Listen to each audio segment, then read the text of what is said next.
Hey there folks, so today I'm going to try to show you really quick how to make an introduction video real quick, or at least tell you about it, and then actually how to show you how to put all of your playlists into that introduction video.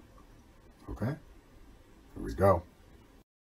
So there's me, and that is one of my videos, easiest to make quiche, method and recipe. Okay, and what you want to do is have that open while you are in the videos section of under video manager. Okay. This is where you can change things like the category. Okay. It's 14.